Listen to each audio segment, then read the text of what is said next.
Thank you very much. We've had a really wonderful discussion of the climatology issues and many of the engineering issues. And if I have one takeaway from today's session, it is that we should invest in Stephen Chu's companies. He's got a lot of wonderful technology, very exciting, many ways forward that are extremely promising. And I think that this is really the gist of the practicalities of decarbonization. We have technologies that even today, at rather low cost, could get us to decarbonization by mid-century or soon thereafter. We will have much better technologies quickly.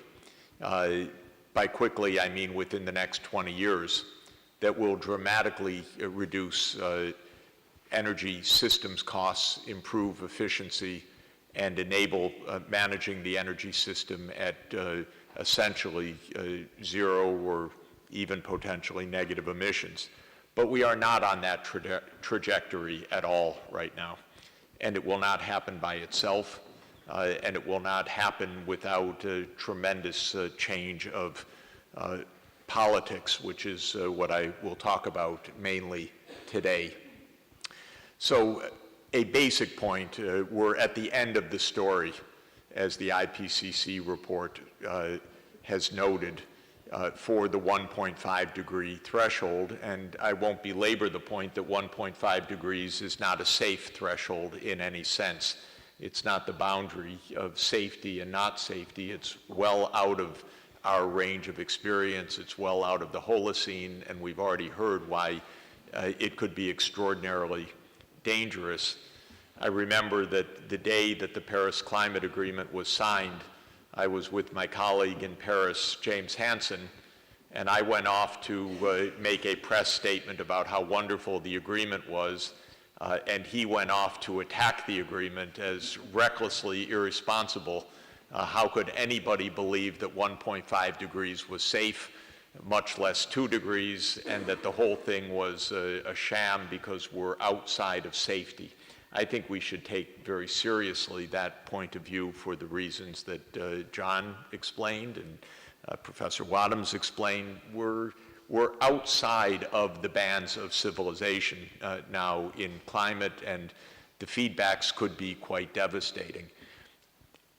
The most basic calculations of the equilibrium feedbacks, assuming a climate sensitivity of 3 degrees C for a doubling of CO2, gives us actually, that's not 1.5%, 1.5 degrees I meant to write. 1.5 degrees is associated with about 400 ppm. We're already above that. So it's quite arguable that there's no room left, at least if you look at the full response to 400 ppm, there's no room left for a 1.5 degree C limit, and we'll quite soon be at a 2 degree C limit at 450 ppm at our current trajectory. We're at the end of the story now, and yet we're not moving globally, I think it's fair to say. We know from the most recent IPCC report and many confirmatory studies that are the basis of the report, in fact, that essentially the 1.5 degrees C, if we have any chance for it, and depending on the definition of what it means, peak or end of century or other definitional issues, we have to decarbonize by 2050 at the latest. And that may not be good enough by itself. And if we want to stay below 2 degrees C, we have to decarbonize very soon thereafter. And this doesn't mean that the rich countries decarbonize and the poor don't, or we're going to make some exceptions, or we're going to go to the end of the century. The standard that we have is actually pretty clear, which is everybody, everywhere, has to get out of the CO2 emission business. We have to go to zero or quite possibly negative emissions on a sustained basis through biological capture or through engineered direct air capture or other technologies. And this is what this graph from the IPCC 1.5 degrees C report shows. The bulk of the lines go through near zero at mid-century. How do you get to zero by mid-century? Every scenario is basically the same at this point. There's no magic to it, and there's no deep argument about the most basic pillars of decarbonization. First, essentially, you turn the economy as much to electricity or as to electricity-derived processes as possible, meaning first, zero carbon power generation. And we have a lot of choices: wind, solar, hydro, nuclear, CCS, ocean, geothermal, and there are others. I didn't add biofuel because I don't believe in biofuel as a large potential source given its competition with ecosystems, but biofuel definitely belongs there as well. We need massive land use change to move from a net carbon loss environment where we are today to a net carbon gain environment. That means ending most land conversion, or almost all land conversion, end deforestation, restore degraded lands, and rather importantly, shift diets from beef to plant-based proteins substantially. The third pillar is electrify what can be electrified conveniently, because if you're producing power through wind, solar, and so forth, then putting transport and heating on an electrification basis is a vast advantage. And so battery EV vehicles, heating buildings with heat pumps, hydrogen is another electricity-based alternative route, as Stephen Chu talked about. Go to a hydrogen cycle, and that can be a fuel carrier. You can make synthetic liquids through renewable energy derived electricity plus direct air capture. There are many different paths, but basically electrification and energy efficiency. Energy efficiency is, again, a long list of means. Residential and commercial structures can dramatically reduce their energy costs of ventilation because of better shells, better design. This is a huge advance. Vehicles, but also behavioral changes, mass transport, walking, and other behavioral changes as well. So the pillars of decarbonization are the same in, as far as I know, in every study that I've seen on how to decarbonize. It's not a big mystery, or it's not a big controversy. Of course, each part of the world has different choices. Some places may be windy, some places may be sunny, some places may be on seismic sites appropriate for geothermal. That's part of the art. And the other part of the art is to connect renewable energy with population centers by long-distance transmission, which is also technologically feasible. Underwater, overland, we can connect, indeed, a global grid, which is what China proposes to do. And this makes a lot of sense, to have a not necessarily 100% globally connected grid, but Australia, for example, with its vast desert region, could be not exporting coal to Southeast Asia, but exporting solar through long-distance submarine high-voltage direct current transmission. And this is actually economically feasible. To my mind, what we lack is plans.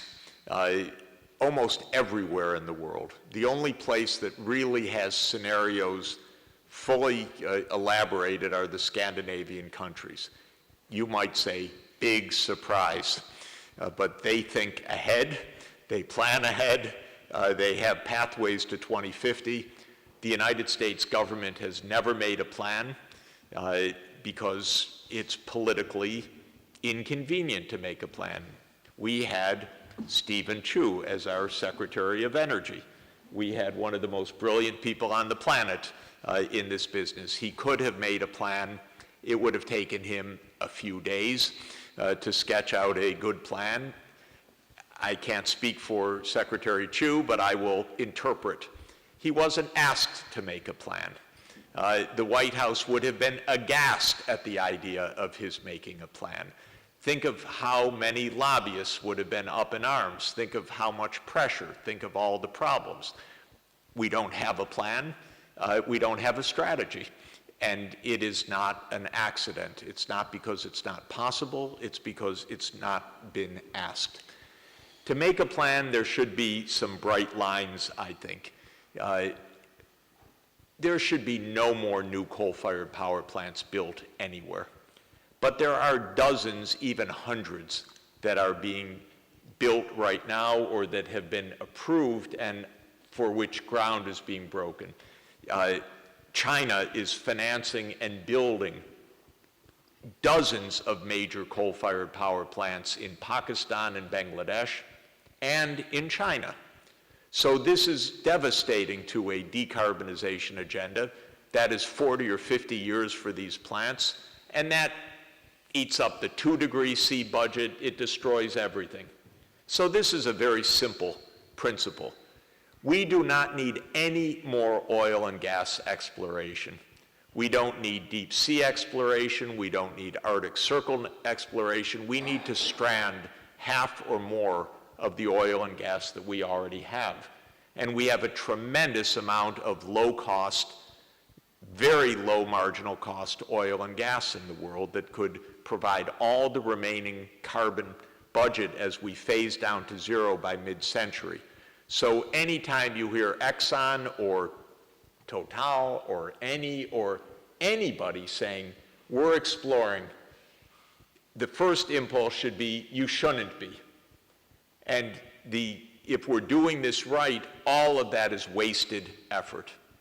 And it's very unlikely that any of the exploration that's being done right now or development is lower cost than the already proved reserves that are going to have to be stranded. That's the basic principle.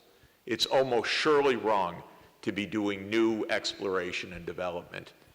We need to stop new fracking. But you go country after country, they've got great projects, quote unquote, like Argentina, which has so much wind, so much solar, so much hydro, that it could be the powerhouse of renewable energy for all of South America, and yet we have a major effort on fracking. And at the G20, this will not be discussed, of course, which is part of our problem.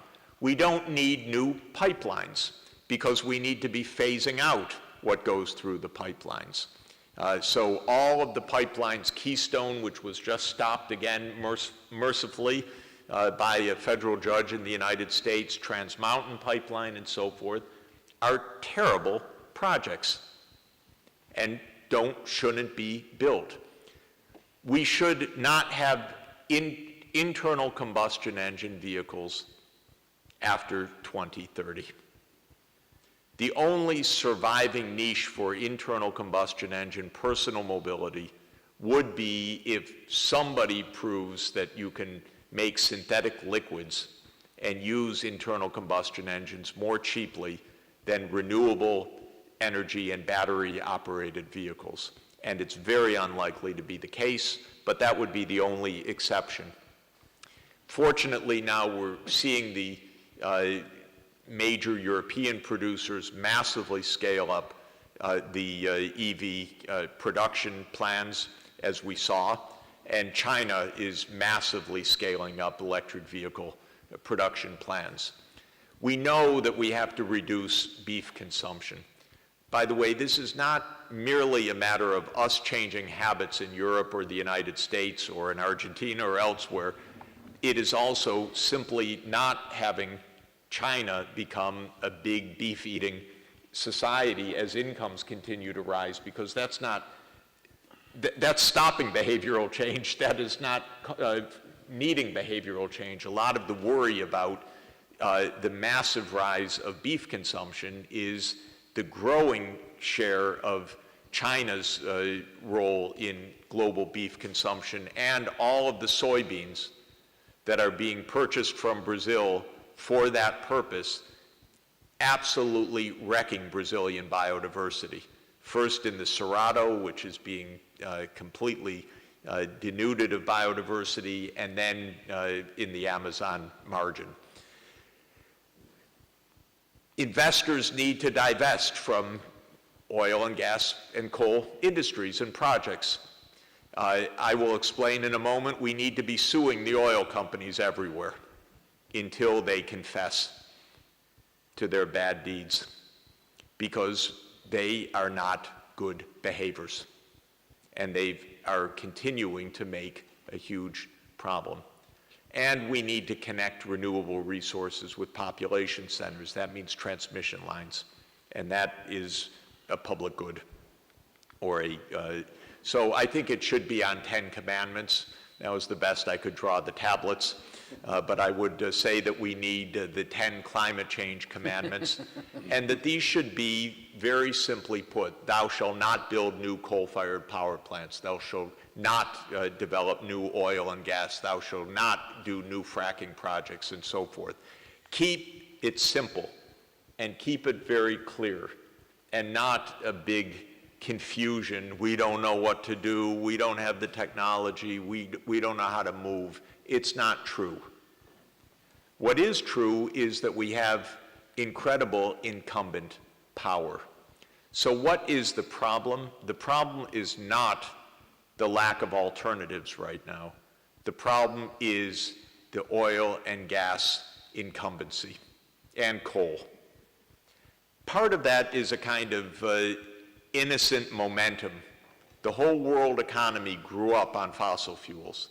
Fossil fuels was the breakthrough of the modern economy, after all.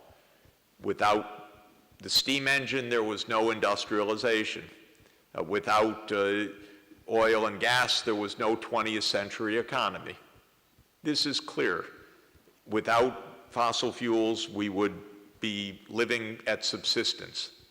But they have passed their past due date, and we have to make the change. But during the 20th century, the fossil fuel industry was by far the most powerful industrial lobby in the world, because it was the key not only to wealth, but to military power. And how many wars have been fought over gaining access to coal, oil, and gas? How much of the world imperial strategy has been about oil and gas? Why is the United States at war all over the Middle East? Not because there's any deep attraction to the Middle East, but because of oil and gas. And so this is not a mystery, and this is a continuing problem. There are only a few large holders of the oil, gas, and coal in the world. That's good. Most of the world is not sinners in this regard. And most of the world does not have a high stake in continuing the fossil fuel world economy. But a few countries have a very big stake, or at least they think they do. And within those countries, it's not most of the population by any means. It's a small part of the population linked to the government through political economy. So the United States, for sure, is a petrostate. Canada is a petrostate. Russia is obviously a petrostate. China and India are coal economies. The Gulf has basically, it is, the whole economy is oil. Australia is a major coal exporter. Indonesia is a coal exporter. Those countries account for 80% of the supply side. And if those countries would get under control, the other 180 countries in the world would have to adjust. What's happening now, though, is that every one of those countries is pushing their exports on the world. Not just status quo, but aggressively pushing their exports. And even when you have a supposed green government, like in Canada, Justin Trudeau, the government is oriented at the core to maximize Canada's exports of heavy oils around the world. That is the core politics of the government. And this is true of all of these governments. So this is our problem. It is not the lack of alternatives. It is the narrow interests of the powerful industry government links within these countries that holds back the solutions for the world. And in most of these countries, you cannot tell who runs whom, because some are literally run by their companies, others are bought by their companies. The United States is a case of the Republican Party is pretty much owned and operated by the oil industry. And so that's why they say such nonsense, because they're paid to. And they're very efficient at doing what they're paid to do, because that is who pays their campaign bills, not because they're so dumb. You might wonder, but I know them. They're not as dumb as they sound, but they're more corrupt than you can imagine. This is a broken process, and that's what this is about. Well, let me tell you an example of this. Prime Minister Trudeau, who came into office with a green agenda, gently supported the Keystone Pipeline and the Trans Mountain Pipeline. Trans Mountain goes from Alberta to the Pacific. Keystone goes from Alberta to Louisiana. The argument was, look, we're in favor of Paris Climate Agreement, we're in favor of getting greenhouse gases under control, but we can't stop the businesses if the businesses are doing things, but we're going to take the effective measures, and every country should limit its demand, but if someone wants to buy our products, we're not going to stop it. Then the Trans Mountain Pipeline became so controversial, the one running to Vancouver, because of indigenous population rights and environmental protests, that the Texas company that owns the pipeline, Kinder Morgan, said, we're not going to do this. At which point the Canadian government said, okay, we'll spend $5 billion and nationalize this project, and we'll build it. So there was nothing that was going to stop them, determined to get their exports through. And this is pretty much the same story as Australia as well. Australia is being wrecked by climate change. The Great Barrier Reef is dying off. Massive floods, massive droughts, but every government is on its way to continue to export coal at a maximum amount, because that's the core political economy. So this is really the story that we're after. We have, here's some literal greenwashing. I happened to see this ad yesterday on CNN. ExxonMobil, it turns out, is investing in alternative energy. It's wonderful. They may get to 10,000 barrels a day in the next 10 years as they produce many orders of magnitude more oil and continue to lobby the U.S. government through the American Petroleum Institute and the U.S. Chamber of Commerce to get out of the Paris Climate Agreement and continue the bad behavior. They now understand that they can't say bad things themselves because they've been sued by the New York State Attorney General and the Securities and Exchange Commission for investor fraud, which is very interesting, because the SEC in the United States is now saying if an oil company asserts that climate change isn't real or that it doesn't affect their business model, that is now investor fraud, because they're not properly reporting to the shareholders the risks of regulatory change or adverse market change ahead. This is a very important development. So now they can't overtly or even secretly support anti-scientific propaganda like they used to. But they're still part of lobbying groups that are trying to slow or stop the introduction of effective regulations to close up their business, which is what needs to happen with all of the oil industries. They basically need to close down by mid-century, except for the small part that might be able to be engaged in carbon capture and storage, or except like a company like Statoil, which is Norway's oil and gas company, which is becoming a world leader of offshore wind. That's a good model.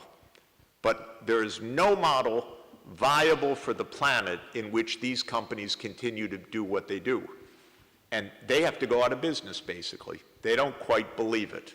Pope Francis tried to explain that to them in June, gently in his way, but very clearly, that they have to keep the oil and gas under the ground. And this is the basic point. In the United States, young people are suing the U.S. government for failure of responsibility of what they call the public trust, which is a constitutional doctrine to take care of their future. And interestingly, it's a case in the Oregon federal court, and the U.S. government now has filed several motions to dismiss this case, and the Court of Appeals in the United States refused to dismiss it, and they made an emergency appeal to the U.S. Supreme Court, which strangely enough did not dismiss it either. And so this will go to trial, actually, in the coming year. This will be the first time, unless there's some event that still could happen, in which the question of government responsibility for the safety of future generations and today's young people is adjudicated. What do I think the next steps need to be? We have a political problem, by and large. Of course, we need everybody investing and planning for the better technologies, because they will get better and better. The costs are coming down. But if we only had what we have right now in terms of PV, in terms of wind, in terms of long-distance energy transmission, in terms of storage modalities, we could decarbonize the world at perhaps an increment 1% of GDP of world output per year above the current. That would be roughly an extra $1 trillion cost per year between now and 2050 to make the incremental investments to get carbon out of the energy system or get emissions out of the energy system. That's a huge bargain. That saves the planet at 1% of output. But we can do better than that with the technologies that are coming. So the issue is politics. The issue is not the lack of alternatives right now. And I recommend that we focus on where the malfeasance is, because in the spirit of theology, this is sinning at this point. Because the stakes of the planet are at hand, there are solutions that are known, the common good is clear, and those who are fighting the common good are actually structures of sin. Nothing less than that. And who are those? They are the governments of a few countries. They are a few major companies which are responsible for a high proportion of the emissions. And they are the financiers that continue to fund these projects, Wall Street being the worst offender. And I can give you an anecdote from my experience just a few weeks ago. I was in Australia and I met with many of the leading pension fund managers. And I spent a luncheon talk explaining why they should no longer invest in coal projects in Australia. And these were the main pension funds in the country. And they said, Mr. Sachs, we agree with you. This is our intention. This is not a good investment. It's not prudent to put our workers' future retirement into coal projects. The next morning in the newspaper, the headline was, because the Australian superannuation funds, they call them, pension funds, are withdrawing from coal, Wall Street has entered the financing of the coal projects.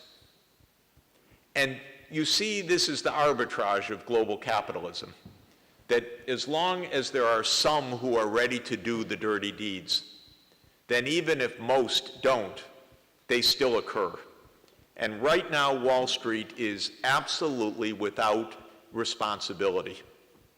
And we need to also get Wall Street responsibility, that even SEC and legal accountability for banks that are continuing to underwrite this kind of bad behavior.